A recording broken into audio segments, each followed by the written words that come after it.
pour l'Extra en ce moment. Avec les Grizzlies face aux Suns de Phoenix. Les Grizzlies face aux Suns de Phoenix. Donc, alors, les Grizzlies face aux Suns de Phoenix. Les Grizzlies qui étaient donc auteurs de leur plus gros deuxième quart-temps de la saison, 42-21. Les Grizzlies qui ont infligé une 5e défaite consécutive aux Suns sur un score de 120-109.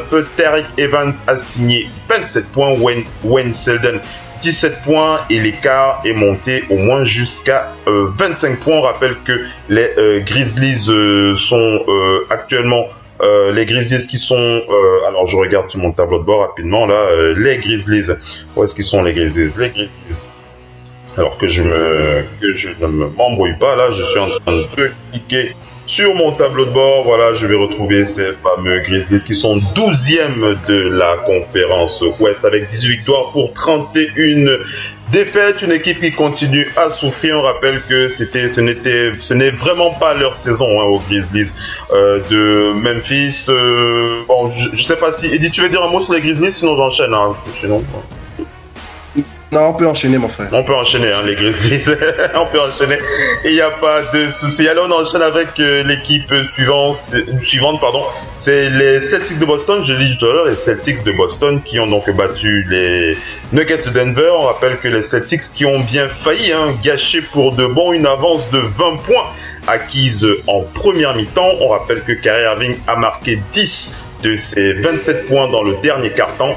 Il était à 11 sur 17 au tir, 3 rebonds et 6 passes. On rappelle que Jaylen Brown qui a rentré le tir de la gagne. On rappelle Jaylen Brown qui a vraiment rentré le tir de la gagne pour les Celtics de Boston. Il a rentré le 3 points pour repasser devant à 34 secondes de la fin du match après que les Nuggets aient égalisé alors que les Celtics avaient repris 6 points d'avance à 2 minutes de la fin. Et Trey Lyles qui a rentré trop tard une claquette sur une tentative à 3 points manqués de Will Barton. On rappelle que Will Barton était à 19 points, 8 sur 18 au tir, 7 rebonds et 7 passes. On ne les présente plus, les Celtics qui sont premiers de la conférence Est. Ils continuent à marcher sur l'eau. Tandis que les Suns de Phoenix au niveau de la conférence Ouest, c'est une équipe qui est bien entendu de bas de tableau. Vous ne serez pas surpris, ils sont 13e de la conférence Ouest. Alors ces Celtics, bon vraiment, Eddie, vraiment je sais pas ce qu'il faut dire sur ces Celtics de Boston, mais bon il n'y a pas assez de mots pour parler de la constance de cette équipe. La constance de cette équipe. Comme nous l'avons dit, pensé depuis le début de saison avec coach Brad Stevens, c'est vraiment, pour moi, c'est le meilleur recrutement que Boston Celtics a effectué depuis au moins depuis 5 ans.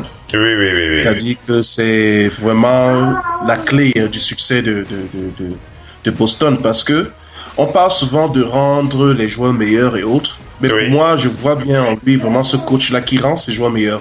Tous ceux qui passent à Boston ont vraiment eu une meilleure carrière notamment Jay Crowder, Isaiah Thomas et autres. Maintenant, on se retrouve arrivé ailleurs, ils sont un peu perdus. Effectivement. On voit même Kyrie Irving qui joue sans ballon, qui vraiment c'est pas lui, qui réalise, donc défensivement, Kyrie il est parmi les meilleurs de l'équipe. Et autres, on voit bien que vraiment des joueurs progressent, des joueurs vraiment ils progressent, ils s'améliorent aux côtés de Brad Stevens. Vraiment, chapeau à ce jeune coach.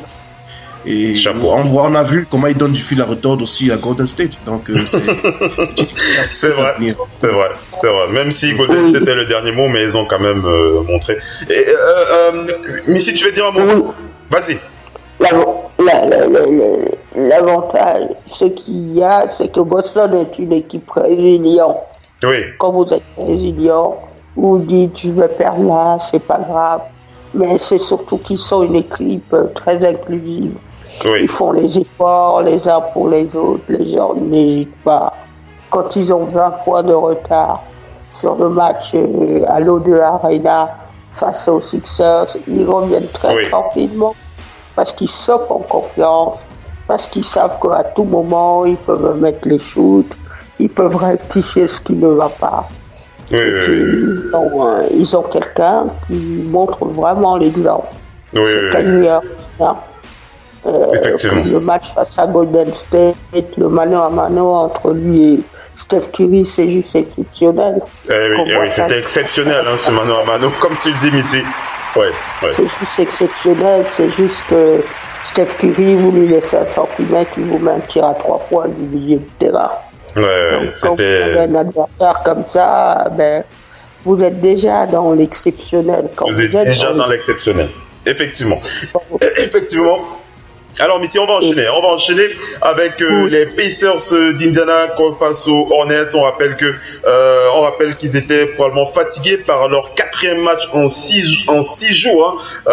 Les Pacers qui ont mis du temps à trouver la solution à leur problème lundi soir, mais ils ont quand même mis en place une bonne combinaison d'intensité défensive et de partage du ballon, et tout cela finit par faire la différence dans le dernier quart-temps pour une victoire 105-96 porté par notre cher chouchou, Victor Oladipo.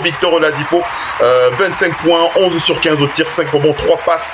Et Miles Turner, 22 points, 8 sur 11 au tir, 4 rebonds et 3 passes décisives. On rappelle que les Pacers d'Indiana, au niveau de la conférence Est, les Pacers d'Indiana qui sont 7e de la conférence Est avec 28 victoires pour 23 défaites. Et on rappelle que les Hornets, je l'avais dit en début de talk show, les Hornets qui sont 11e de la conférence Est avec 20 victoires pour 29 défaites. Allez, je vais enchaîner, mesdames et messieurs. Si vous voulez réagir, n'hésitez pas à me couper sur des matchs sur lesquels vous souhaitez réagir. On va parler des Hawks d'Atlanta qui ont affronté... Oladipo, juste une chose. Vas-y. All-Star.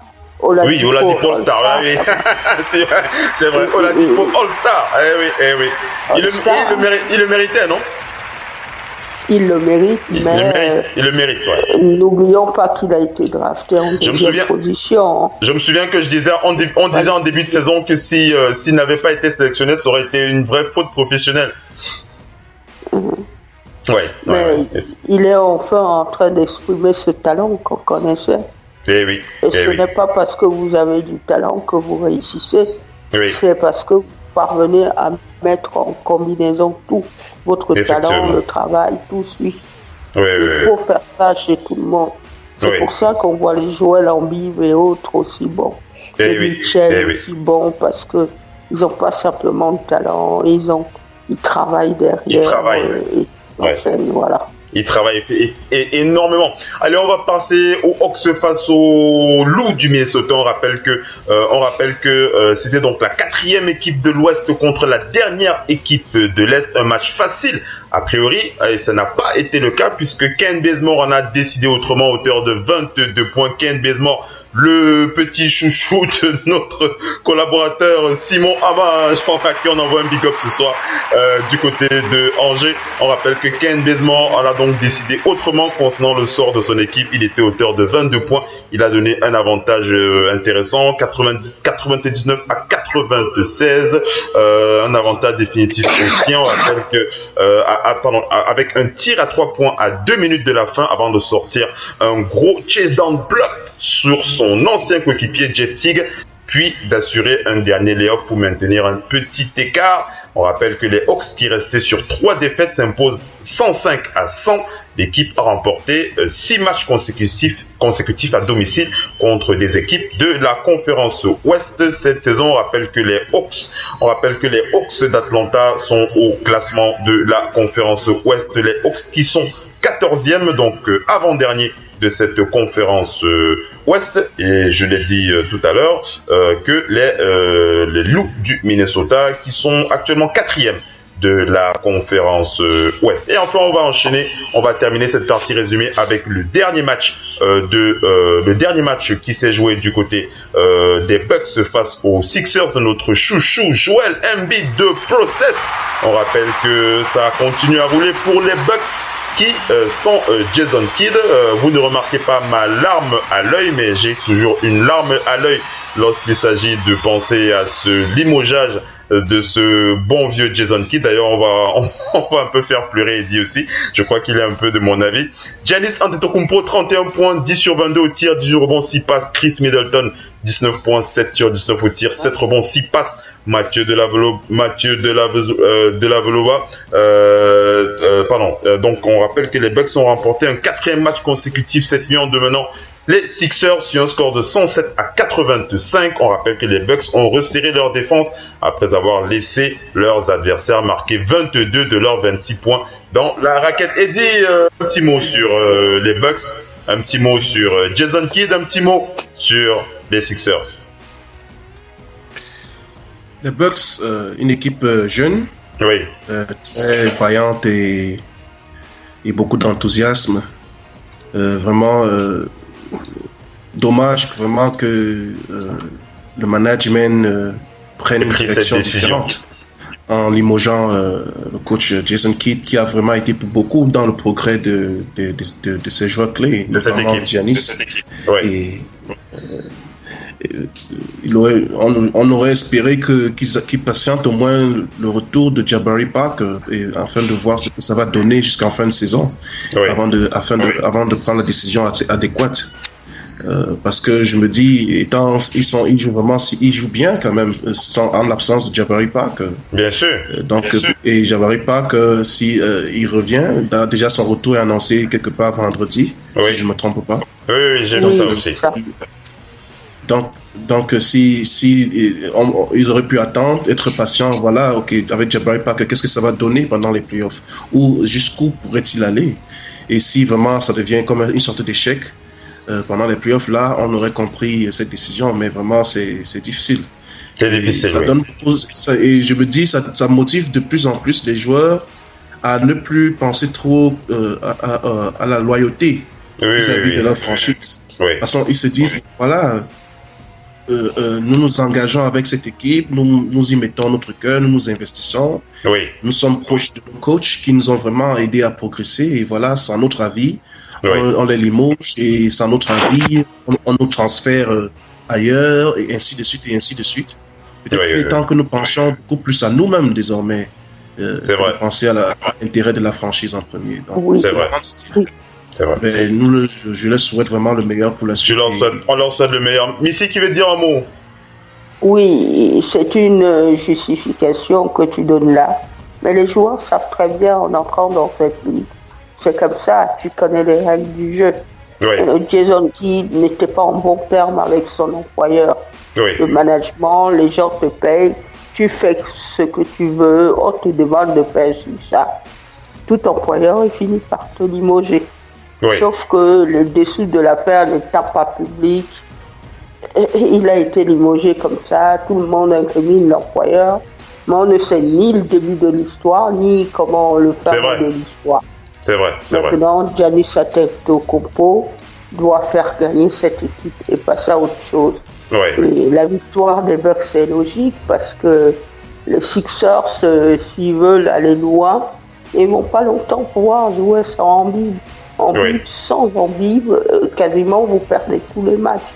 Il y a très peu de matchs qui ont été gagnés sans Embiid. Faut bien le dire. C'est vrai.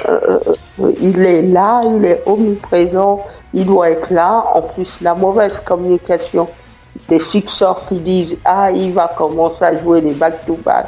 Et puis finalement, on voit Brett Brown qui vient au micro pour dire aux gens désolé, on ne le voit pas. Moi, j'avais mis le match au début, rien que pour ça. Je l'ai zappé, j'ai attendu Celtics qui passe en plus en conseil sur Billing. Voilà. C'est clair.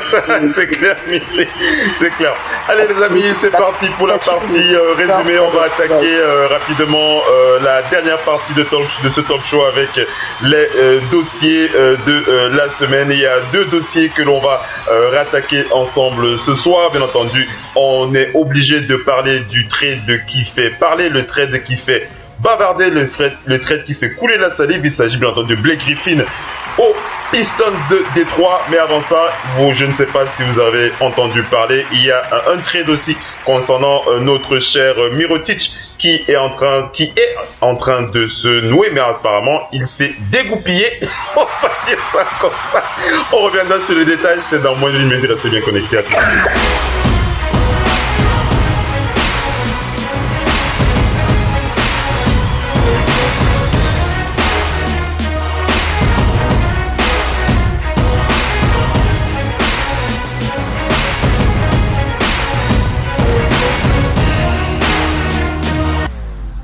Vous êtes bien sur Radio Off Parquet, la radio qui vous parle de NBA, la radio qui vous écoute.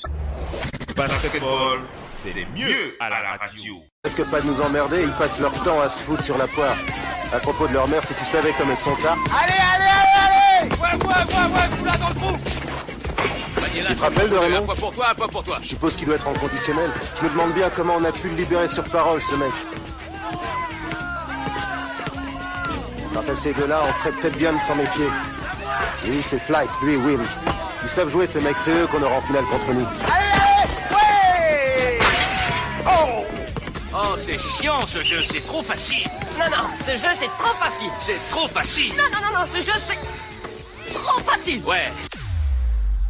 Vous êtes bien sur Radio Off Parquet, la radio qui vous parle de NBA, la radio qui vous écoute. Basketball, c'est mieux à la radio.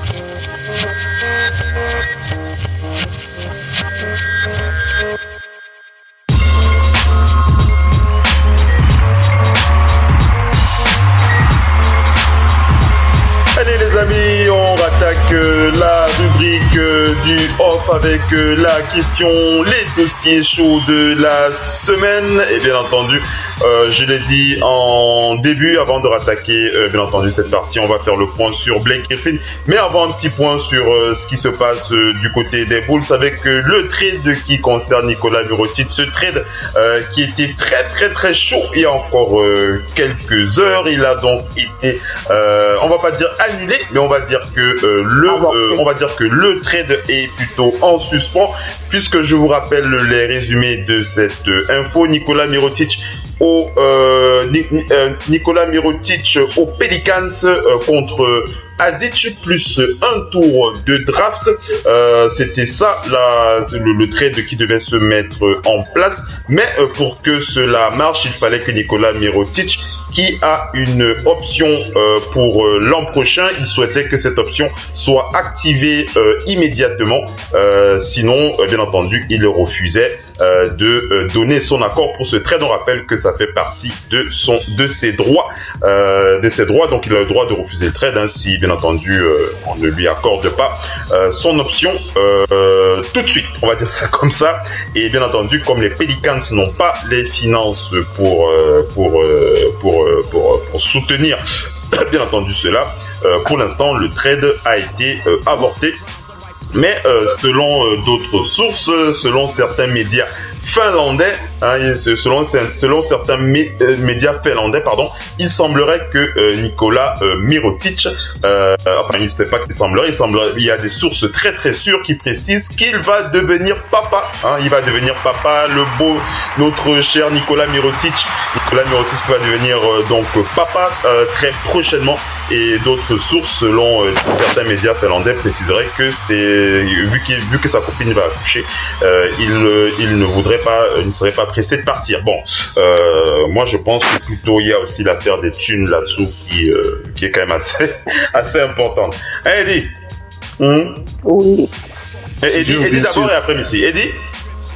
Oui, bien sûr, c'est un facteur clé de nos jours, surtout lorsque tu fais partie d'une équipe vraiment qui n'est pas très ambitieuse, donc tu ne peux pas côté de l'argent. Oui. Effectivement. Je vais laisser la parole à Dessine.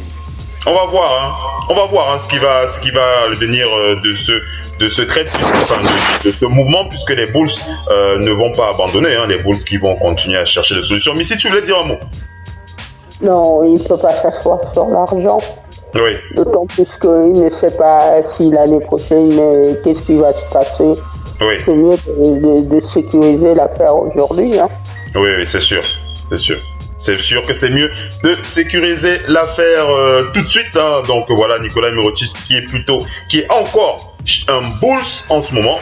Bien entendu, on vous tiendra au courant de toutes les dernières actualités concernant ce trade. Allez, on va parler de la chose qui fâche, la chose qui fait jaser, la chose qui fait parler.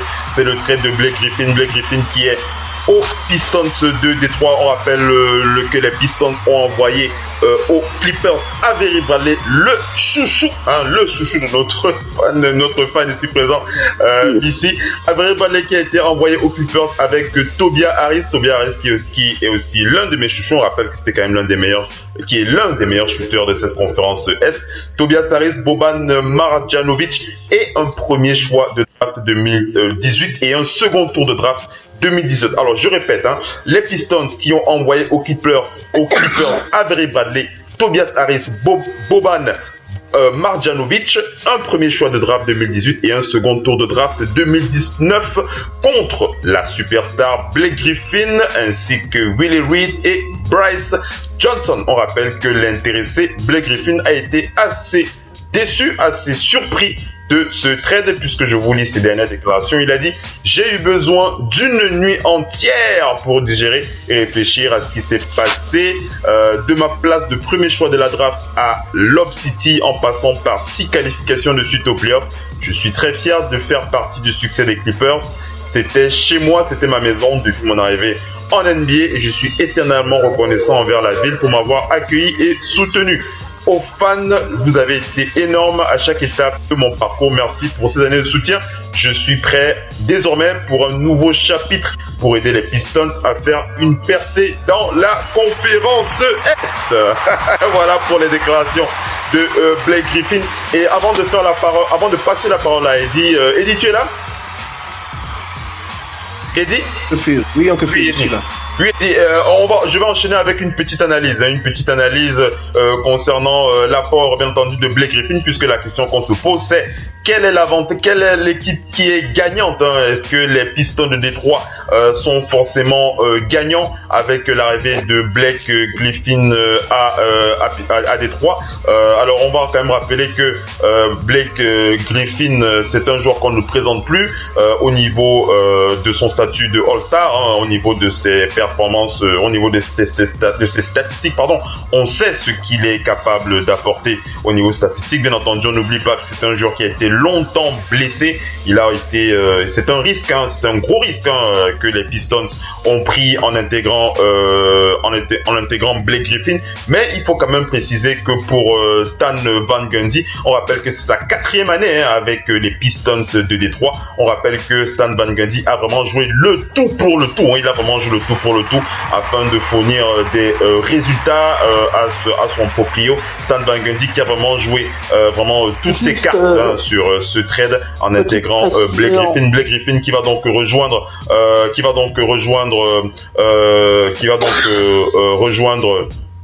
André Drummond, hein, dans la raquette, hein. Blake Griffin et André Drummond potentiellement, c'est je pense, hein, vous me démentez. Je pense que si vous voulez me démentir, n'hésitez pas.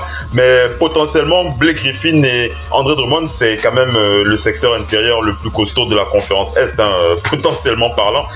Bien entendu, on va voir ce que ça va donner sur le papier. Mais on n'oublie pas que il y a quand même Stanley Johnson qui est là à l'aile, Bullock qui est là. On parle aussi du meneur, hein, Jackson, hein, qui est blessé, hein, en ce moment.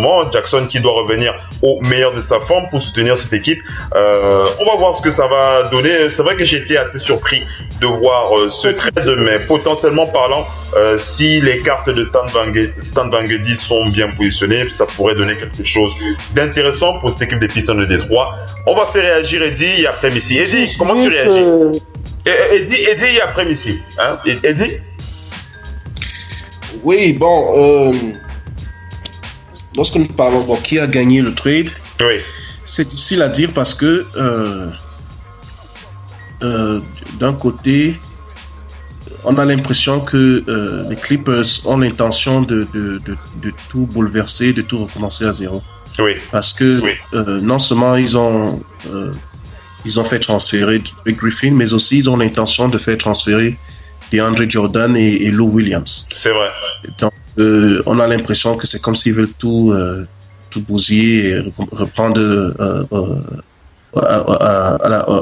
à l'état zéro. À l'état zéro, donc, oui. Donc, je me dis, c'est difficile vraiment de savoir qui a gagné, qui a perdu. Bon, du côté de Detroit, je sais quand même que Van Gundy, il avait déjà manifesté l'intention de faire transférer Reggie Jackson, le meneur de jeu, mais il n'avait pas pu trouver de preneur. Donc je suppose que après, comme tu l'as souligné, sa 4e année en tant que coach et président, il doit vraiment faire tout ce qui est à son pouvoir pour pouvoir maintenir son poste. On rappelle que les 8 derniers résultats étaient assez mauvais. Hein. Les Pistons de Détroit, ça a commencé à saigner du nez pour Stade Basket City. Donc, ayant une bouteille solide à la Cousins et Anthony Davis, ça devient un peu intéressant. Bon, maintenant, ils ont perdu Tobias Harris en poste 3. Je ne sais pas comment ils vont remplacer ce poste. Oui. Non plus, et aussi même en poste 2 avec Avery Bradley. Je sais pas. Ça devient un peu plus pour eux. Mais bon, disons que je préfère qu'on attende que la période de transfert soit d'abord achevée. Terminée. Qu'elle soit terminée, que tous les transferts soient faits, et ainsi ce serait mieux plus d'accord, donc tu vas attendre pour voir en fait. Ouais, je dois attendre tous les transferts. Eddie, on peut quand même dire, enfin, un petit coche comme ça, une petite blagounette comme ça. On peut dire que le départ de Blake Griffin à Détroit, on espère que ça va enlever la scoumoune, la malchance des blessures tout le temps. Hein. Peut-être. Mais en même temps, ça revient à ce que je disais tout à l'heure, parce que tu vois, le management a dit voilà, on va te donner ce contrat. Et on va investir, on va construire autour de toi. Et à peine 6 mois, on dit bon voilà, on pense pas que tu sois vraiment ce mec-là. Donc on va te faire transférer. C'est compliqué le monde du business. Hein. C'est compliqué, effectivement. C'est compliqué. Missy, est-ce que tu m'entends, Missy? Est-ce que Missy m'entend? Allô, Missy? Alors, Missy qui a un petit souci avec ça. Est-ce que Missy m'entend? Allô, Missy? Alors Missy qui ne réagit pas. Alors il n'y a pas de souci, hein, Missy qui va réagir tout à l'heure. Alors oui, Eddie, donc je suis très d'accord avec toi. Donc, on va voir comment ça va évoluer. On va voir comment ça va évoluer avec cette équipe des Pistons de Détroit. Elle va être très observée. C'est une équipe avec un potentiel énorme au niveau du secteur intérieur, comme tu l'as dit tout à l'heure. On peut Demarcus Cousins, Anthony Davis, c'est un peu de ce calibre-là, on peut dire ça comme ça, même si au niveau scoring, c'est vrai qu'André Drummond, il peut nous sortir parfois des statistiques à la NBA 2K, hein, ça c'est sûr. André Drummond, on ne le présente plus. Une équipe des Pistons de Détroit qu'on va bien observer, on va voir ce qu'ils peuvent apporter par la suite. On est arrivé à la fin de ce talk show, mesdames et messieurs. Est-ce que Missy m'entend? Missy, est-ce que tu m'entends? Allô, Missy? Alors, Missy ne m'entend pas. Toi, tu m'entends bien, non, Eddie? Eddie? On peut faire 5 sur 5, je t'entends très bien. Je vérifie encore du côté de Missy. Est-ce que Missy m'entend du côté de la région parisienne? Allô, Missy? Alors, un petit souci avec Missy, Alors,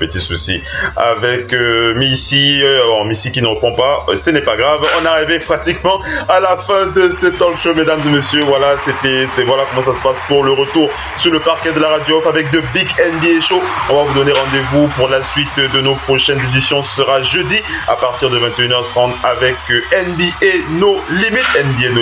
Ce sera sur le parquet de la radio à partir de 21h30 heure du Cameroun. Je pense qu'on a la même heure avec la France, hein. Je sais pas si on a la même heure, on va vérifier ça prochainement. Eddie, pour le retour, c'est pas mal, non? C'était vraiment simple, bref et concis. ça nous a manqué, hein. Moi ça m'a beaucoup manqué, je crois que c'est trop important aussi. N'est-ce pas? Ouais, en effet. Eh oui, c'est comme ça que ça se passe, hein. Ça nous a beaucoup manqué, mais comme vous l'avez expliqué, on était vraiment obligé de faire ça, puisque au niveau de nos équipes en interne, ce n'est pas évident de tenir des émissions tout le temps comme ça. C'est beaucoup de moyens, beaucoup d'investissements que l'on met en place pour les émissions, et bien entendu, on vous l'a expliqué, on est en train de se développer aussi, puisque l'intérêt de la radio, c'est de pouvoir travailler avec d'autres médias pour pouvoir faciliter l'accès aux actualités de l'NBA. C'est comme ça que ça se passe, c'est ça notre leitmotiv. Allez, on va remercier les auditeurs. Eddie, vraiment merci d'avoir été avec nous ce soir, ça nous a fait extrêmement plaisir ta présence. Eddie, si tu as du temps, tu sais comment ça se passe pour jeudi prochain, on sera toujours très heureux de t'avoir, hein. D'accord, merci beaucoup, merci d'avance pour l'invitation et bonne fin de soirée à toi et à tous ceux qui nous ont écoutés. Merci Eddie, merci infiniment. Voilà, mesdames et messieurs, on arrive à la fin de ce talk show. On espère que ça vous a plu. En tout cas, nous étions très très heureux de cette reprise. Je ne sais pas si j'ai l'impression que Missy m'entend. Missy, tu m'entends? Oui. Missy, on t'entendait plus tout à l'heure. On est arrivé à la fin du talk show, malheureusement, Missy, il n'y a plus assez de temps. Missy, on va te remercier d'avoir été là ce soir. Tu réagiras jeudi, hein. Je crois que cette affaire concernant Blake Griffin, il y a encore beaucoup de choses à dire, donc tu réagiras jeudi là-dessus, hein. J'étais en pleine prise de sang, donc je ne pouvais pas vous... Oh, il n'y a pas de souci, Missy. Il n'y a pas de souci, on aura l'occasion de revenir là-dessus, mais je vais déjà te remercier d'avoir été avec nous pour cette reprise. Missy, depuis la région parisienne, ça nous a fait extrêmement plaisir. Et on se dit à jeudi, si tu es dispo, Missy, il n'y a pas de souci, hein. À jeudi. À jeudi, Missy. Merci d'avoir été connecté avec nous, mesdames et messieurs. Et on vous dit à jeudi pour NBA No Limits à partir de 21h30 sur les parquets de radio. Merci. Ciao les amis, bye bye.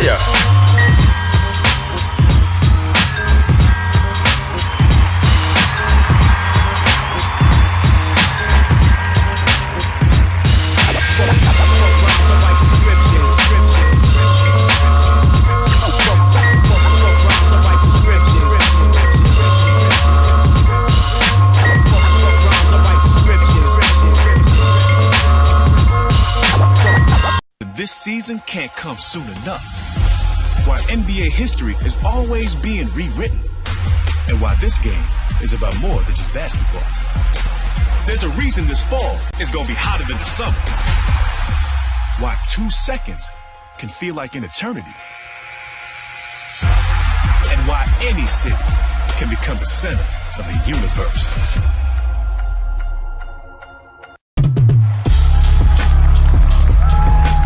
Mic check, Dame Lillard signature. Vous êtes bien sur Radio Off Parquet, la radio qui vous parle de NBA, la radio qui vous écoute. Basketball, c'est mieux à la radio.